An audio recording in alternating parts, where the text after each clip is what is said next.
기독교가 전하는 가장 핵심적인 복음을 한 문장으로 말하라면 회개하라, 천국이 가까이 왔느니랍니다. 왜냐하면 세례 요한도 광야에서 처음 전한 메시지가 회개하라, 천국이 가까웠다는 것이고, 예수님도 첫 사역을 시작할 때 하신 말씀이 바로 회개하라, 천국이 가까이 왔다는 겁니다. 이 천국은 하나님 나라라고 성경에 기록합니다. 이 하나님 나라라는 말은 이 나라가 바실레이아인데 왕국, 통치라는 뜻입니다. 그래서 하나님의 나라 천국은 하나님이 통치가 이루어지는 곳입니다. 우리가 죽음 이후에 가는 천국에서 하나님의 통치가 이루어질 줄로 믿습니다.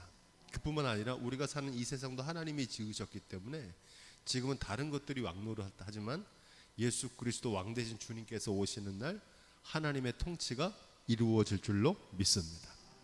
천국에 들어가기 위해서는 반드시 통과해야 될 관문이 있는데 바로 하나님의 심판대입니다.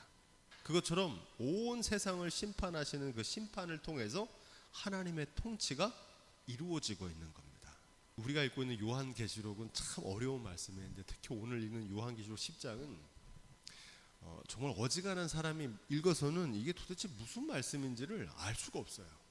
그렇게 어렵습니다. 정경을 66권으로 확정하는데 제일 마지막까지 논쟁이 됐던 책이 바로 요한계시록입니다. 그렇게 어려운 책이에요. 그러니까 웬만하면 교회에서도 이거를 설교하지 않고 피하는 거죠. 어렵기 때문에. 감히 설교할 생각을 못해요. 그럼에도 불구하고 정경 66권에 들어온 것은 이 요한계시록이 오리지널 메시지를 전하고 있기 때문에 그래요. 이 요한계시록의 메시지는 뭐냐? 회개하라, 천국이 가까워왔다는 겁니다. 하나님의 통치가 시작되기 전에 하나님의 심판대가 열려야 된다는 거예요. 그 요한계시록은 뭐에 대해 증거하고 있습니까? 하나님의 심판과 예수 그리스도의 재림을 증거하고 있는 기독교의 본래적 메시지를 전하는 성경인 줄로 믿습니다. 그래서 읽어야 돼요. 어렵지만 그 속에는 신앙의 가장 중요한 심판과 구원의 복음을 증거하는 책인 줄로 믿습니다. 기독교가 타락하는 이유는 왜 그러냐면은 오리지널 메시지를 잃어버리기 때문에 타락하는 겁니다. 오리지널 메시지가 뭐예요? 회개하라, 천국이 가까이 왔다는데 이 복음을 안 전하는 거예요. 천국에는 관심도 없어요. 하나님의 통치, 하나님의 심판 없는 것처럼 생각해요. 이 땅에서 천년만년 잘 먹고 잘 사는 것만 생각하는 교회와 성도들이 많아지는 걸 뭐라 그러냐? 기독교의 타락이라 그럽니다. 그래서 중세교회가 타락한 교회가 된 거예요. 지금 한국 교회도 세계적으로 막 부흥했다고 그러는데 사실은 교회가 타락의 길로 가고 있는 겁니다. 맛을 잃은 소금이 돼버린 거예요. 숫자는 많지만 영향력이 없어요. 다니엘과 같은 믿음의 사람 한 사람만 있어도 바벨론 시대에도 하나님의 신앙은 이어가잖아요. 그런 의미에서 우리가 요한계시록 말씀 속에 담겨져 있는 귀한 메시지를 깨닫는 시간이 될 수 있기를 부탁을 드립니다. 이걸 해석하면 특별히 마지막 때에 이 시대를 새롭게 하는 능력의 말씀으로 이 요한계시록 읽어야 될 줄로 믿습니다. 10장 1절입니다. 오늘 말씀의 시작이 내가 또 보니 이렇게 말합니다. 앞에서는 내가 보니 이 말을 많이 하잖아요. 뭘 보는 거냐면 지금 이 요한계시록은 사도 요한이 반모섬에서 하나님의 심판과 구원의 비전을 미리 보고 있는 겁니다. 앞서 살펴본 8장과 9장은 3대 7중 재앙 가운데 하늘과 땅과 바다에 대한 재앙이 내렸는데 그 재앙을 듣고 사람들이 회개했습니까? 회개하지 않았습니까? 회개하지 않았잖아요. 이제 우리가 있는 이 10장은 6번째 나팔까지가 끝났어요. 7번째 나팔이 불기 전 그 사이 막간에 벌어진 광경입니다. 7인 재앙에서도 6번째 인이 끝나고 7번째 인이 떼어지기 전 그 사이에 14만 4천과 흰옷 입은 큰 무리가 구원받는 장면이 그 사이에 들어갔었거든요. 이것을 첫 번째 삽경이라고 합니다. 그것처럼 오늘 말씀도 7째 나팔을 불기 전에 벌어지는 두 번째 삽경, 막간에 벌어지는 하나님의 구원의 과정을 증거하고 있습니다. 자, 그런 맥락에서 2절과 3절도 계속해서 읽습니다. 여기서 우리가 주목할 첫 번째는 힘센 다른 천사입니다. 이 힘센 다른 천사는 하나님의 심판을 수행하는 인을 떼고 나팔을 부는 천사들보다 높은 지위를 가지고 있는 소위 대천사라고 부릅니다. 우리가 대천사 둘을 배웠죠. 성경에 나오는 다니엘서에 누가 나옵니까? 가브리엘과 미가엘만 나와요, 성경에는.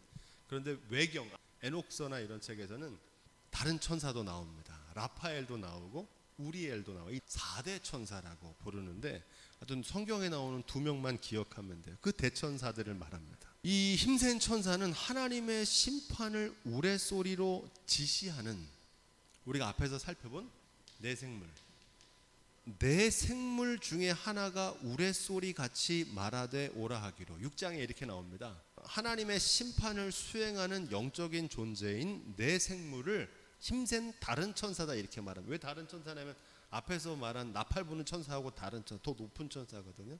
계시록 4장 7절에 이 네 생물을 뭐라고 얘기하냐면은 첫째 생물은 사자 같고 이렇게 말합니다. 이 네 생물이 사자 같은 우레소리를 낸다고 하는 걸 통해서 이 힘센 다른 천사가 이 심판을 주관하고 있는 네 생물과 같은 존재구나 이렇게 이해하시면 됩니다. 천사가 바다와 땅을 밟고 있다고 하는데 바다와 땅은 온 세상을 의미합니다. 중요한 거는 그 머리 위에 뭐가 있다고 그럽니까? 무지개가 있다 이렇게 말합니다. 이 무지개가 중요합니다. 무지개 하면 뭐가 생각나십니까? 노아의 홍수가 끝난 다음에 하나님께서 심판과 구원의 언약으로 무지개를 탁 띄우십니다. 그러면서 뭐라고 말씀하시면 창세기 9장 16절에 무지개가 구름 사이에 있으리니 내가 보고 나 하나님과 땅의 무릇 혈기 있는 모든 생물 사이에 영원한 언약을 기억하라 이렇게 말합니다. 그러니까 무지개가 뭡니까? 하나님과 모든 생물 사이에 영원한 언약이라 그러잖아요. 언약. 어떤 언약입니까? 하나님 말씀대로 준행하면 구원하시고 하나님 말씀대로 준행하지 않으면 어떻게 하신다는 겁니까? 물로 세상을 심판하신 것처럼 심판하셨다는 거예요. 그걸 무지개를 볼 때마다 기억하라는 거예요. 그런데 지금 벌어지는 이 불심판이, 이제 요한계시록의 심판이 벌어지는데 이 심판은 왜 벌어진 겁니까? 하나님과의 무지개 언약을 잊어버린 거예요. 그리고 그걸 하나님이 파기한 게 아니라 인류가 파기한 거죠. 그래서 이 모든 심판이 시행되고 있다는 것을 증거합니다. 4절 말씀, 여기서 중요한 거는 그 천사가 손에 펴놓은 작은 책을 들고 있었다 그럽니다. 이 책이 중요합니다. 이 작은 책은 어떤 책이냐? 요한계시록은 책들이 많이 나오죠. 생명책도 나오고 또 하나님의 심판을 기록한 책도 나오는데 결론부터 말씀드리면 이 책은 지금 벌어지고 있는 3대 7중 재앙이 담긴 심판의 책입니다. 더 정확하게 말하면 이 심판의 책 중에서 남은 7째 나팔과 7째 나팔이 시작되면 그 다음부터 뭐가 또 시작됩니까? 7대접, 마지막 재앙이거든요. 7대접으로 모든 세상을 향한 심판이 끝나요. 최종적인 심판입니다. 그 7대접의 심판을 기록한 부분입니다. 그래서 여기 작다는 건 사이즈가 작다는 게 아니라 그 책의 일부분이란 뜻이에요. 전체 3대 7중 재앙 가운데 한 파트, 한 챕터라는 겁니다. 한 장. 그래서 작은 책을 손에 들고 있었다 이렇게 말합니다. 요한계시록 5장 1절을 보면 이렇게 되어 있어요. 내가 보매 보좌에 앉으신 이의 오른손에 책이 있으니 안팎으로 썼고 7인으로 봉하였더라. 심판의 책이거든요. 근데 그 책의 특징이 뭐예요? 7인으로 어떻게 되어 있어요? 봉인돼 있었잖아요. 6장 1절에 보면 이렇게 되어 있어요. 내가 보매 어린 양이 7인 중에 하나를 떼시는 그때에, 누가 뗍니까? 그 7인을? 어린 양이 떼는 거. 그 책에 있는 7인을 떼는 거거든요. 심판이 그래서 하나하나 나오는 거예요. 그때에 내가 들으니 내 생물 중 하나가 우레소리 같이 말하되 오라 하기로. 그러면서 7인의 재앙이 시작되는 거잖아요. 또 8장 1절로 2절은 이렇게 되어 있어요. 7째 인을 떼실 때에 누가 떼는 거예요? 어린 양이 떼는 거잖아요. 하늘이 반시쯤 동안 고요하더니 내가 보매 하나님의 시위한 7천사가 있어 7나팔을 받았더라. 그러면서 7나팔이 시작되는 거잖아요. 왜 펴놓은 책이냐면 7인을 다 뗐잖아요. 그러니까 책이 다 열렸어요. 그죠? 그리고 그 중에 많은 심판은 이루어졌고 한 장이 남은 거예요. 일곱째 나팔과 일곱 대접의 재앙이 담겨져 있는 거죠. 그래서 이렇게 돼 있어요. 계시록 11장 14절 15절 이거 좀 찾아보죠. 둘째 화는 지나갔으나 보라 셋째 화가 속히 이르는도라. 일곱째 천사가 나팔을 불매 하늘에 큰 음성들이 나서 가로되 세상 나라가 우리 주와 그 그리스도의 일곱째 나팔을 불 때 마지막 일곱 대접의 재앙이 시작되고, 두 번째 화가 뭡니까? 일곱 나팔이고, 그리고 세 번째 남은 화가 뭐예요? 일곱 대접이 남았다는 겁니다. 일곱째 나팔이 중요해요. 일곱째 나팔이 불 때 마지막 최후 심판이 오는 거거든요. 그 일곱 대접이거든요. 자, 본문의 핵심은 뭐냐면 일곱 우레가 말한 것을 인봉하고 기록하지 말라 하더라 이렇게 말합니다. 여기 아주 중요한 의미가 있습니다. 하나님께서 모든 하늘의 비밀을 그 선지자와 종들에게 말씀하시는데 말씀하지 않으신 것도 있어요. 뭘 말씀하지 않은 겁니까? 일곱째 나팔이 언제 불릴지, 일곱 대접의 재앙이 언제 벌어질지 알 수 있습니까? 없습니까? 없어요. 왜? 인봉하고 기록하지 말라고 그랬거든요. 감추어진 하나님의 비밀입니다. 전체적인 문맥을 살펴볼 때 이 일곱 우레가 뭔지 어떤 말씀인지를 깨닫게 됩니다. 마지막 최후의 심판인 일곱 대접의 재앙을 알리는 나팔 소리입니다. 일곱째 나팔이에요. 그게 언제 부는지 알지 못하도록 감춰두신 겁니다. 최후 심판의 날, 곧 일곱째 나팔을 불 때 일곱 대접의 재앙이 시작되는 그날이 언제인지 인봉하고 기록하지 못하게 비밀로 감춰두셨습니다. 왜 감춰두셨느냐? 이게 중요합니다. 5절로 7절. 일곱째 천사가 소리 내는 날, 소리는 어떤 소리입니까? 나팔 소리잖아요, 그죠? 일곱 나팔을 불면 그 다음에 뭐가 이어진다고 그랬어요? 일곱 대접. 이게 마지막 재앙이거든요. 그 나팔을 불게 될 때 하나님의 비밀이 그 종들 선지자들에게 전하신 복음과 같이 이루어질 거라는 겁니다. 보라 풀무 같은 그날이 오리니 그 언약이 이루어지고, 보라 구름 타고 오시리라. 주님이 다시 오시는 그 구원의 영광이 그날에 나타나게 될 거라는 겁니다. 더 중요한 것은 지체하지 아니하리라 이럽니다. 언제인지는 모르지만 곧 오신다는 겁니다. 반드시 오신다는 거예요. 구약의 선지자들이 끊임없이 예언했던 심판과 구원, 요엘도 예언하고 많은 예언자들이 예언했죠. 하나님이 이 나라를, 패역한 나라를 심판하실 거다. 그리고 그게 끝이 아니라 메시아 왕국이 올 거다. 그리스도의 통치가 이루어질 거다.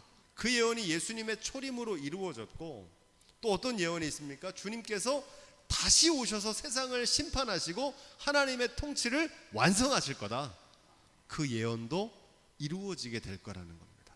이 힘세 천사가 그걸 얘기하는 거예요. 구약의 예언서를 잠깐 살펴보면 이사야와 호세아, 아모스, 미가는 번영과 안정 속에서 무사한 일을 경계했습니다. 열국들의 흥망성쇠를 타산지석으로 삼기로 경고했던 요엘과 나훔과 오바댜와 요나, 절체절명의 위기 속에서 하나님의 최후 통첩을 증거했던 예레미야, 하박국, 스바냐, 성전이 파괴되고 이스라엘 나라가 멸망된 가운데서 새 희망의 비전, 새 예루살렘 성전과 새 하늘과 새 땅의 비전을 보았던 에스겔, 다니엘, 학개, 스가랴, 말라키, 그 예언자들에게 했던 그 예언이 반드시 이루어질 거라는 겁니다. 요한계시록은 그 예언이 성취될 것을 증거해요. 세상을 심판하시고 마침내 구원하실 거라는 겁니다. 지체하지 아니하리라. 이 말씀을 원어로 살펴보면 시간이 더 이상 없을 것이다 이렇게 말합니다. 시간이 다 됐다. 영어로 타임 오버. 하나님의 때가 정말 가까웠습니다. 이제 일곱 나팔만 남았어요. 지금까지 우리가 본 거는 다 거의 이루어졌어요.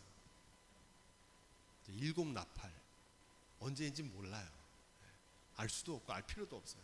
하지만 곧 오실 줄로 믿습니다. 우리가 그때를 살고 있는 거예요. 우리 개인의 인생의 심판날도 얼마 안 남았어요. 그날이 얼마 안 남았다는 것을 알고 살 수 있는 지혜가 있기를 주님의 이름으로 부탁을 드립니다. 곧 오신다는 거예요.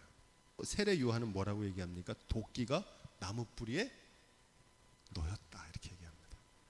이 힘센 천사가 하늘의 주님을 향해서 땅과 하늘을 창조하신 주여, 주님께서 예언자들에게 하신 그 예언이 지체치 않고 속히 이루어질 겁니다 했던 그 비전을 다니엘도 봅니다. 다니엘 12장 5절, 나 다니엘이 본즉 다른 두 사람이 있어 하나는 강 이편 언덕에 섰고 하나는 강 저편에 섰더니. 아멘. 그러니까 요한계시록에서 사도 요한이 본 거를 구약의 다니엘도 보고 에스겔도 보고 스가랴도 봐요. 하나님 다 보여주셨어요. 그 보여주신 것을 지금 이루시는 거예요. 최종적으로 다니엘이 마지막 환상을 봅니다. 큰 전쟁에 대한 환상을 보거든요. 마지막 때에 벌어지는 전쟁. 이걸 어디서 보냐면은 히데겔 강에서 봅니다. 근데 히데겔 강에서 세 분의 영적인 존재가 나옵니다. 첫 번째는 인자 같은 이가 있고요. 세마포 옷을 입고 허리에 우바스 정금을 허리에 두고 그 말소리가 무리의 소리 같은 분인데 어린 양 예수 그리스도를 가리킵니다. 두 번째로 어떤 존재를 보냐면 천사 가브리엘을 봐요. 다니엘이 본 이상을 설명하고 다니엘을 도와준 하나님의 사자 가브리엘이 나오고, 세 번째는 천군 미카엘이 나옵니다. 바사군과 헬라군과 영적인 대적을 싸우는 그런 사자입니다. 가브리엘은 강 이편에 와서 돕고 깨닫게 하시고, 강 저편에서는 미카엘이 싸우고 있어요. 그러면서 이 세마포 입은 분이 어떤 행동을 하는데 12장 6절로 7절입니다. 그 중에 하나가 세마포 옷을 입은 자 곧 강물 위에 있는 자에게 이르되 이 기사의 끝이 어느 때까지냐 하기로, 내가 들은즉 그 세마포 옷을 입고 강물 위에 있는 자가 그 좌우 손을 들어 하늘을 향하여 영생하는 자를 가리켜 맹세하여 가로되 반드시 한때 두때 반때를 지나서 성도의 권세가 다 깨어지기까지니, 그렇게 되면 이 모든 일이 다 끝나리라 하더라. 그 천군 천사 가운데 하나가 물어봅니다. 도대체 언제 이게 마지막 끝납니까? 그랬더니 세마포 입고 있는 강물 위에 있는 자가 손을 들어서 하늘을 향해서 영생하시는 자를 가리켜 맹세하여 가로되 그러잖아요. 오늘 말씀도 아까 요한계시록에 맹세하는 장면 나오죠. 이 모든 일이 끝나는 때가 올 거다, 반드시 올 거다 이렇게 말합니다. 일곱 번째 나팔을 부는 날이 언제냐, 마지막 때가 언제냐, 주님 다시 오시는 날이 언제냐, 세마포 입으신 그리스도도 그날이 언제인지 알 수 있습니까? 없습니까? 그분도 몰라요. 힘센 천사 알 수 있습니까? 없습니까? 없어요. 아들도 모르고 천사도 몰라요. 근데 그걸 이만희가 어떻게 합니까? 아무도 몰라요. 오직 누구만 아세요? 하늘에 계신 하나님만 아시는 거예요. 예나 지금이나 오랜 궁금증이 있고 풀리지 않는 의문입니다. 그러다 보니까 언제인지 알려주지 않으니까 임박한 종말론으로 사람들을 미혹하기도 하고 지연된 종말론으로 안 올 것처럼 그런 잘못된 신앙들이 판을 치고 있습니다. 마태복음 24장 3절로 5절에 예수님이 이렇게 말씀하십니다. 어느 때에 이런 일이 있겠사오며 또 주의 임하심과 세상 끝에는 무슨 징조가 있으리까? 예수께서 대답하여 가라사대 내가 사람의 미혹을 받지 않도록 주의하라. 많은 사람이 내 이름으로 와서 사람을 미혹하리라. 또 이렇게 말해요. 마태복음 24장 36절 그러나 그날과 그때는 아무도 모르나니 하늘의 천사도 아들도 모르고 오직 아버지만 아시느니라. 사도행전 1장 6절로 7절 이렇게 말합니다. 저희가 모였을 때 예수께 묻자와 가로되 주께서 이스라엘 나라를 회복하심이 이때이니까 하니 가라사대 때와 기한은 아버지께서 자기의 권한에 두셨으니 너희의 알 바 아니요. 아멘. 우리가 알 바가 아니에요. 그거는 언제 주님 오시는지를 알 수도 없어요. 임봉하고 기록하지 말라 그런 거예요. 그래서 사도 요한한테. 사도 요한도 몰라요. 다니엘도 몰라요. 때와 기한은 천사도 모르고 아들도 모르고 오직 아버지의 권한에 있습니다. 알 수도 없고 알 필요도 없습니다. 개인의 죽는 날 언제인지 알 수 있습니까? 없습니까? 알 수도 없고요. 알 필요도 없어요. 하지만 반드시 알아야 되는 건 뭡니까? 우리의 날이 영원하지 않고 끝나는 날이 있고, 그 끝나는 날 하나님의 심판대 앞에 선다는 것은 알고 사는 지혜가 있어야 될 줄로 믿습니다. 종말에 대해서도 마찬가지예요. 마지막 때가 중요한 게 아니라 마지막을 생각하며 살아가는 오늘의 삶이 중요합니다. 두려워할 필요도 없어요. 그날에 하나님의 택하신 백성을 구원하십니다. 할렐루야. 그래서 그날을 예비하고 깨어 있으라는 겁니다. 이게 오늘 한국교회에서 잃어버린 복음이에요. 핵심은 날마다 마지막 하나님의 심판대 앞에서도 부끄럽지 않은 오늘을 살아가라는 거예요. 그래서 언제인지 말씀 안 하시는 겁니다. 그 지혜가 저와 여러분 가운데 있기를 주님의 부탁을 드립니다. 다니엘서 12장 8절로 9절. 내가 듣고도 깨닫지 못한지라 내가 가로되 내 주여 이 모든 일의 결국이 어떠하게 쌈나이까. 그가 가로되 다니엘아 갈지어다. 대저 이 말은 마지막 때까지 간수하고 봉함할 것이니라. 다니엘이 이 말을 듣고도 깨달았습니까? 못 깨달았습니까? 못 깨달았어요. 다니엘도. 이 일의 결국이 어떠하겠습니까? 또 물어봅니다. 궁금한 거예요. 그죠? 주님의 응답은 뭡니까? 다니엘아 갈지어다 이렇게 말합니다. 이 말은 무슨 말입니까? 다니엘아 너는 그저 내 할 일을 계속하여라 이런 뜻입니다. 그거 궁금해하지 말고 주님 오실 때까지 넌 네 할 몫을 하면서 살면 된다는 겁니다. 마지막 때까지 간수하고 봉함하라. 오늘 사도 요한에게 주신 말씀과 같은 말씀을 주시는 거예요. 메시지 성경에 이렇게 되어 있어요. 이 말씀을 마지막이 올 때까지 기밀사항으로 봉인되어 있을 거다. 지금까지 봉인되어 있는 거예요. 몰라요 아무도. 이것은 종말과 심판을 대하는 우리의 자세를 가르쳐 줍니다. 언제 오시는지 쓸데없는 일에 관심 갖지 말고 나에게 맡긴 사명 감당하면 됩니다. 부르실 때까지. 그러다 부르시면 하나님의 심판대 앞에 서는 거예요. 간수하고 봉함하라는 말은 종말 신앙에 대한 왜곡과 변질을 막으라는 겁니다. 임박한 종말론, 시한부 종말론, 수한부 종말론, 이제 마지막 때가 가까우니까 막 나타나요. 흔들릴 필요가 없습니다. 이거보다 더 무서운 게 뭐냐면 지연된 종말론입니다. 더디 오시니까 안 오신다고 생각해요. 세속주의에 빠져 있습니다. 대부분 정통교회가 그래요. 다니엘서 12장 10절. 많은 사람이 연단을 받아 스스로 정결케 하며 희게 할 것이나 악한 사람은 악을 행하리니 악한 자는 아무도 깨닫지 못하되 오직 지혜 있는 자는 깨달으리라. 누구만 깨닫게 돼요? 지혜 있는 자만 깨달아요. 지금도 이 말씀을 들어도 다니엘 때도 마찬가지고 못 깨달아요. 아무리 주님 다시 오실 날이 가까워지고 우리가 마지막 때를 준비하고 살아야 된다고 해도 이 지혜를 못 깨닫습니다. 마지막 때 환난 때를 찾아올 때 두 가지 선택이 있는데 고난을 통해 회개한 사람은 정결하게 되어 구원받고 이와 반대로 끝까지 회개하지 않으므로 결국 심판에 이르게 됩니다. 그래서 요한계시록 22장 11절 결론 이렇게 돼요. 불의한 자는 그대로 불의하고 더러운 자는 그대로 더럽고 의로운 자는 그대로 의를 행하고 거룩한 자는 그대로 거룩하게 되라. 보라 내가 속히 오리니 내가 줄 상이 내게 있어 각 사람에게 그의 일한 대로 갚아주리라. 요한계시록 마지막 말씀입니다. 지금 그때가 가까웠습니다. 우리 인생의 마지막 때도 가까워지고 있잖아요. 주님 다시 배울 날이 날로 날로 가까워. 내일 어떻게 될지도 모르는데도 천년만년 살 것처럼 살잖아요. 그죠? 요한계시록은 그러한 삶의 회개를 촉구합니다.